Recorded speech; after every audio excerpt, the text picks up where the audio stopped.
let's talk about the match here. It is a main event.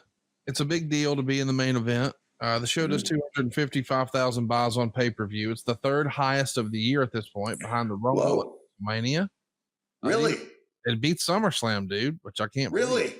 Whoa. And to your point, it's not a long match. And again, to remind everybody, it's John Cena, the WWE champion, defending against Mick Foley, Randy Orton, King Booker, and Bobby Lashley. And it goes 10 minutes and 7 seconds. And Meltzer would say, real good match, easily the best on the show. Is Mrs. Foley's baby boy okay? Yeah, my my beauty supply. I was looking for a bottle of water, but they're all empty.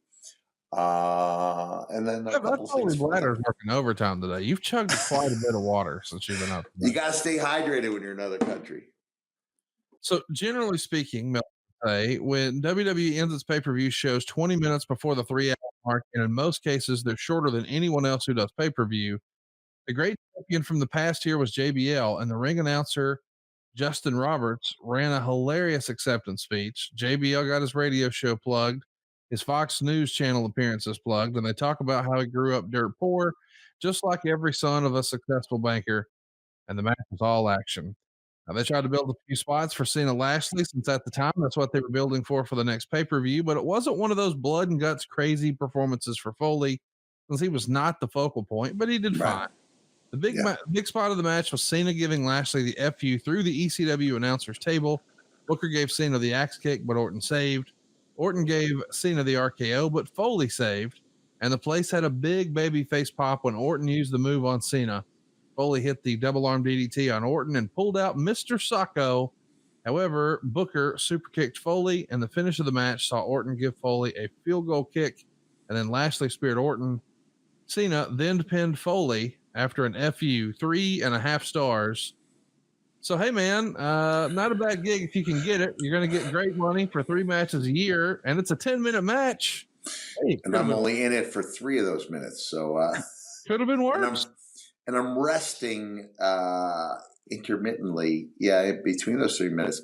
Like I said, I felt like it was good, but I on paper, you're not giving yourself a chance to have that classic match just by the way it was booked. But when I brought it up to 2 or 3 people who have been around more regularly than me, said, "No, sounds good to me." And I went, "Okay," and I was happy with it. The day before, this interesting little tidbit, because the show was in Houston, I was in Mexico attending the grand opening of a early education, childhood early education center that I had helped fund along with the Dalai Lama. Oh my God! So you talk about a tag team, brother. And the only thing I was hot about is they put his name first, and I know for a fact, Conrad, I donated more money than Dalai Lama did. So who'd he ever beat? Really? Come on. And they actually misspelled my name too, but it was a really cool thing. I got to meet one of the children that I sponsored, and it was a nice. I was in a cool looking like white crisp linen jacket, and I was about 300 even at the time, which is where I looked okay. I looked okay. I looked like a large man, but like now I'm well over that. So I have to slim down at some point, get back into the good habits. But it was a really fun day. I was able to make it back to Houston that night. Had that good, match I was happy with. And at that point, unlike other times in my career where I didn't feel like I'd earned my money unless I was practically like crawling down the hallway, I was okay with I'd put it all out there in 2004 at Backlash. I put it all out there against Edge at Mania in 2006. We had the match with me, Edge, and Lita against Funk, Tommy, and Tommy Dreamer's wife. That was a wild and woolly affair. And then Rick and I had a real wild and bloody confrontation in a SummerSlam. So I was okay, like just being a role player in this one. Title match. I hadn't been in a title match in a long time that I could recall.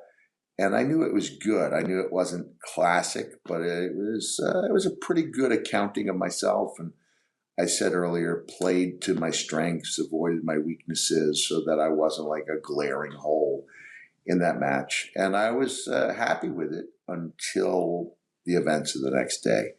I mean, most Being, said real good match, easily the best of the show. But he thought maybe it was disappointing because it was yeah, short, same as you, yeah, but yeah. still 3.5 stars, maybe with more time would have been a bigger deal. But you had a lot of stars in there, and some of these folks are still doing big things now. I mean, look at the run Bobby Lashley's been on. Mhm. Oh, 15 great. years later, still at the top of his game. That dude is ageless, is he not?